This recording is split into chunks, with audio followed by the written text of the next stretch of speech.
Our David Thurton is there live where there's a bit of a party to celebrate. David.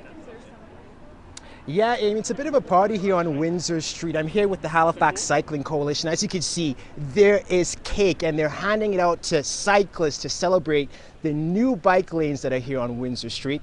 They only hope that motorists would be as excited as cyclists are. The relationship between cyclists and motorists can be difficult on the best of days, but on Windsor Street, they're stuck together whether they like it or not. The city has consummated a bike-car marriage here, so are cyclists and cars playing nice?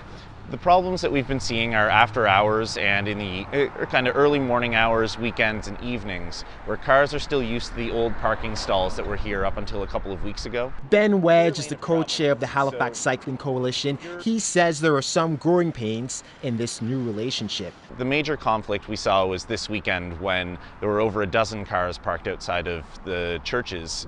But just like in marriage where there are rules and consequences if you break those rules, it's the same thing in this road relationship, except there's someone standing by making sure that those rules are enforced.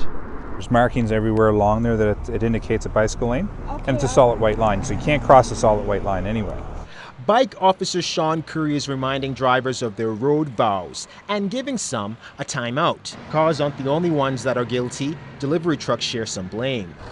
Unfortunately, there's no more parking in bicycles lanes. Oh. So we used to be no parking, which was fine at one time. You could drop off, but because it's a bicycle lane, you can only pull in and use it for what it's designed for.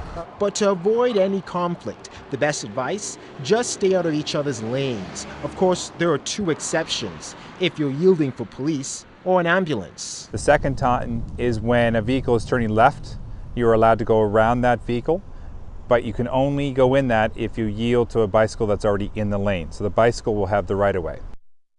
Amy, I should tell you that Constable Currie did not give out any tickets, any fines today. Although if you do get a ticket for driving in a bike lane, that's a $687 fine. Ouch. Amy. All right, ouch indeed. Thanks, David. That's David Thurton on Windsor Street tonight.